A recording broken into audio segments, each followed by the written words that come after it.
Hi everyone, my name is Ben and welcome back to Fancy F1 Tips, your home for the latest news, insights and thoughts on Fancy Formula 1.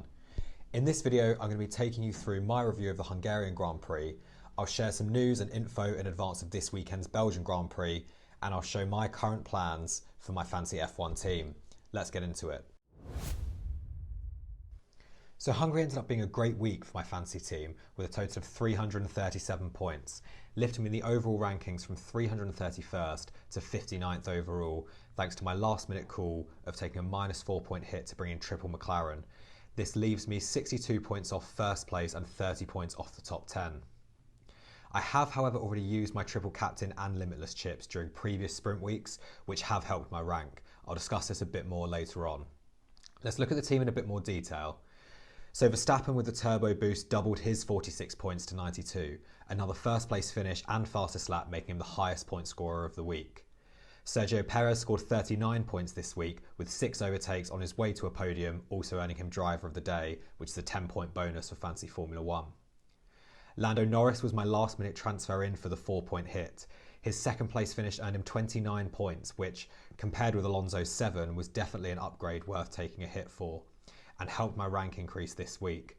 I wouldn't be surprised to see Norris's form continue this week into the sprint race at Spa. Piastri was running as high as second in the race, but still finished an impressive 5th place overall, giving him 18 points. Piastri is far and away the best pick in his price range now, given the McLaren's performance.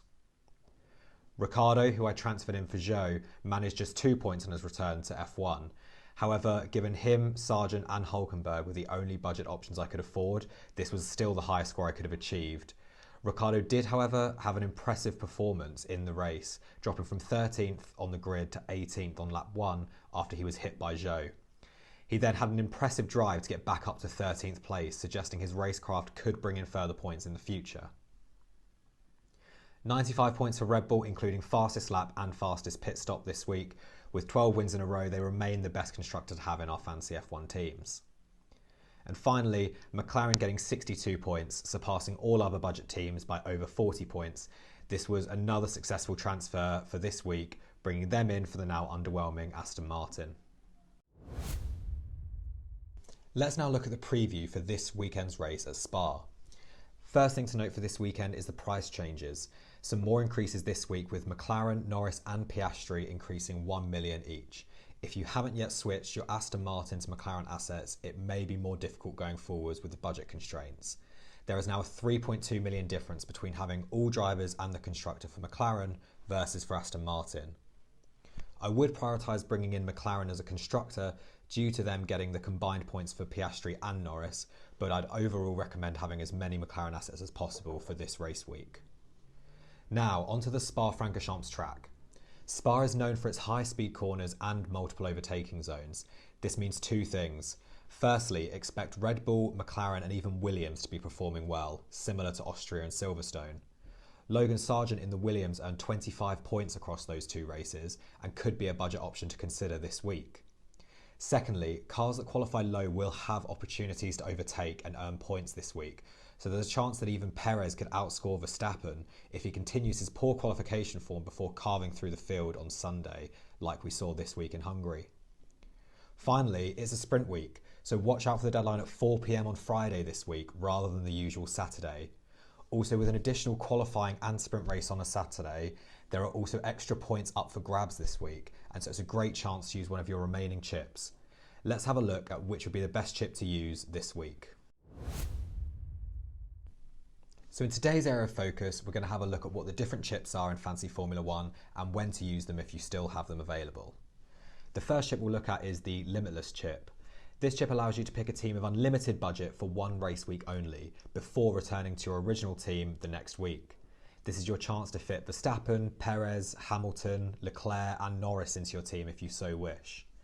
I would recommend using this chip during a sprint week like this week in Spa to maximise the points you get from the additional premium drivers.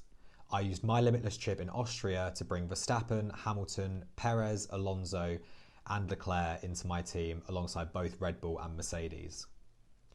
The next chip is the Wildcard chip. This chip allows you to make unlimited changes to your team before a race week within the cost cap. I would use this the next time there's a bandwagon to jump on. As we saw with McLaren, if another team brings in a big upgrade that looks good, getting them all in early can help you jump your points, overall budget and rank. This new team will then be kept for the next race week where you'll go back to having 2 free transfers. The final fix chip allows you to make a single transfer between qualifying and the race. You will keep the points of the original driver that they earned during qualifying and only accrue the points that the new driver earns during the race and sprint race if applicable. The best time to use this would be if a top driver qualifies low down at a track where it's easy to overtake and gain points, such as Verstappen at Spa, or if a budget driver qualifies high up on a difficult to overtake track like Ocon at Monaco where he achieved a podium. Autopilot is the next chip we'll look at. Autopilot will give the DRS boost to the driver who scores the highest number of points that race week. This is best used when you are least sure of how your drivers will perform.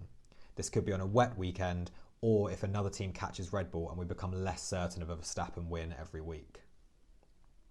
The no negative chip stops you from taking any negative points from a driver or constructor for that weekend. This is best used at a wet race or a track where many crashes typically happen.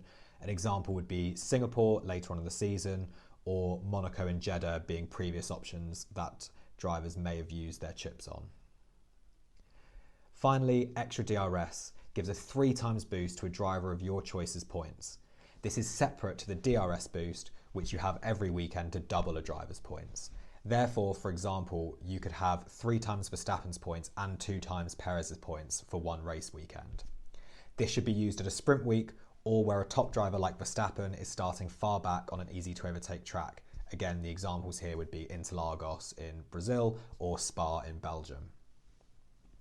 Overall, if you still have your limitless or 3 times DRS boost chip, I would strongly recommend using one this week at Spa's track. Spa and the sprint race provides opportunities for a big haul. Between the two, I would lean slightly towards the 3 times DRS boost, as later in the season it may not be as clear who the sprint and race winner will be, as it seems Verstappen is currently the clear option. Also, the limitless chip is slightly less useful right now when McLaren and their 2 drivers, Norris and Piastri, are affordable options in our teams who I expect will outscore most other teams. One final option, if you are still missing any McLaren options, this could be a good time to wildcard them in. Now let's have a look at my team for the Belgian Grand Prix. Verstappen, I plan to DRS boost. He's on 7 wins in a row, 2 away from Sebastian Vettel's record 9 wins in a row.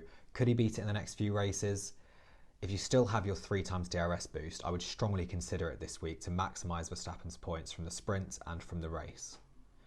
Perez I'm also keeping. I actually think there's a chance he could outscore Verstappen this week if he qualifies low down again and completes multiple overtakes and gets another driver of the day.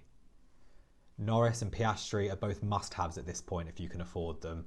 I predict McLaren to be closer to the Red Bull than the Mercedes, Ferrari or Aston Martin this week, so multiple podiums isn't off the cards.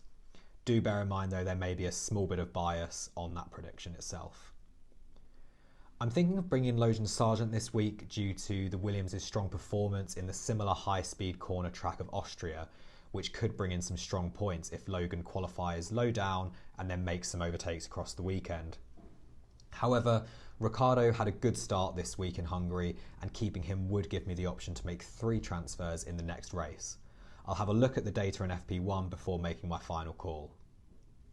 Red Bull and McLaren as the constructors are both lock-ins for me right now as the 2 top performing teams.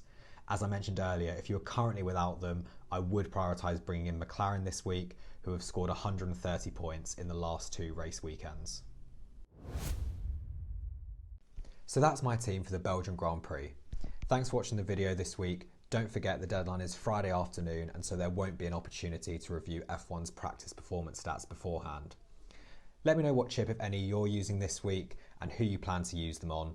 Leave a comment below with your thoughts. If you've enjoyed the video, make sure to give it a like and subscribe to see tips for future F1 races. This has been Fancy F1 Tips, and I'll see you in the next one.